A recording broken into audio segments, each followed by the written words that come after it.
In today's video, I'm going to teach you how to colorize a black and white photo with Fotor. If you've got an old family portrait or a classic street scene that's only in black and white, this quick process will breathe new life into it, and you can do it all right in your browser. Start by opening Fotor.com and logging into your account. Being signed in keeps your work organized and makes downloading your results straightforward. Any modern browser works, and a stable internet connection will help the tool process your image smoothly.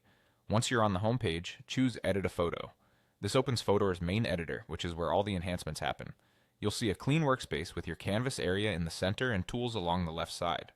Next, upload your black and white photo. You can drag and drop it into the editor or use the upload button to browse your computer. Common formats like JPG and PNG work well. For best results, pick the highest resolution version you have, since sharper details often lead to more natural-looking colors. In the left toolbar, click AI Tools.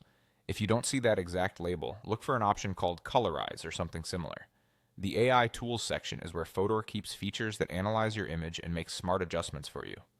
Select Colorize B&W Photo. This tells Fotor you want to add color automatically. The tool is designed to recognize faces, clothing, sky, foliage, and other common elements, and then generate realistic colors that match the scene. Now wait a few seconds while Fotor does its thing. During this time, the AI scans the image, estimates appropriate hues, and applies shading so the result looks natural. On most photos, you'll see a preview fairly quickly. If anything looks off, don't worry, you haven't finalized it yet. When you're happy with the preview, click Apply to lock in the colorization. Applying commits the change to your current project so it's ready to save. If you're unsure, you can compare the before and after by toggling the preview or undoing before you apply, but once you click Apply, you're confirming the enhancement. Finally, click Download to save your newly colorized photo. Choose your preferred size and format if prompted, then save it to a clearly labeled folder so you can find it easily.